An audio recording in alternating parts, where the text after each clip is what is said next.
আসসালামু আলাইকুম। আশা করি সবাই ভালো আছেন। আজকে যে বিষয়টা নিয়ে কথা বলবো সেটা হচ্ছে মেয়েদের অনিয়মিত মাসিক হলে সেটা গর্ভধারণের জন্য সমস্যা হয় কিনা বা গর্ভধারণের জন্য নিয়মিত মাসিক হওয়াটা জরুরি কিনা এটা বোঝানোর চেষ্টা করব।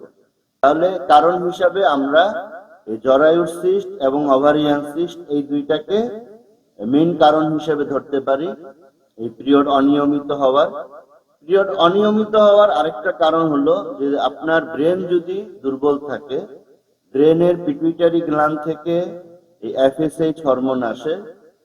এই এফএসএইচ হরমোনটা হলো আপনার ডিম বড় হওয়ার হরমোন। এই এফএসএইচ হরমোন যদি বেশি চলে আসে তখনও কিন্তু আপনার ডিম বড় হবে না, আর ডিম যদি বের না হয় তাহলে কিন্তু পিরিয়ড হবে না।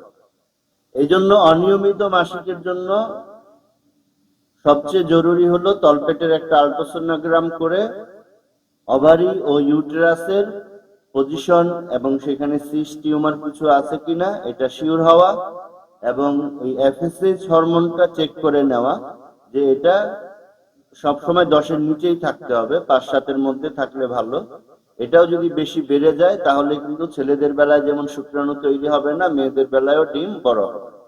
মেয়েদের গর্ভধারণের জন্য দরকার হয় দুইটা জিনিস। একটা হলো যে পুরুষের একটি সুস্থ শুক্রাণু এবং মেয়ের একটি সুস্থ ডিম্বাণু। এই দুইটা যখন মিলন হবে তখন সেটা কনসিভ হবে।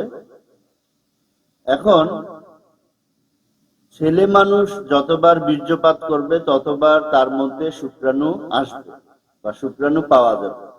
কিন্তু মেয়েদের বেলায় সমস্যাটা হলো যে একবার পিরিয়ড হওয়া থেকে আরেকবার পিরিয়ড হওয়া পর্যন্ত, মানে টোটাল এই 1 মাসের মধ্যে একটা মাত্র ডিম আসবে। সেই যেদিন ডিম আসবে সেই ডিমটাকেই লক্ষ্য করে শুক্রাণু দিতে হবে, তাহলে সেই শুক্রাণু ডিমের সাথে মিলিত হলে কনসিভ হবে। এখন সেই দিনটা কবে হবে সেটা জানার জন্যই কিন্তু নিয়মিত মাসিক হওয়াটা খুব জরুরি।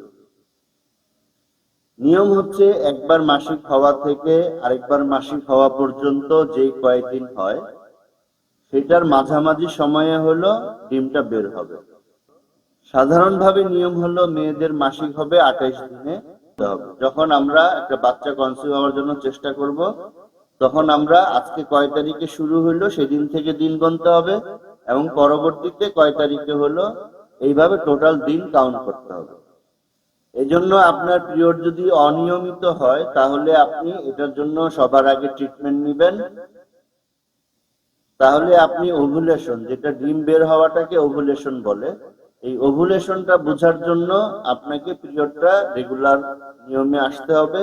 তাহলে আপনি ধরে নিতে পারবেন যে আমার 28 দিনে পিরিয়ড হয়, 14 নম্বর দিনে ডিম আসবে। তাহলে 1-2 দিন আগেও মিলামিশা করতে হবে, 1-2 দিন পরেও মিলামিশা করতে হবে, আর যেদিন সম্ভাবনা সেদিন তো অবশ্যই মিলামিশা করতে হবে।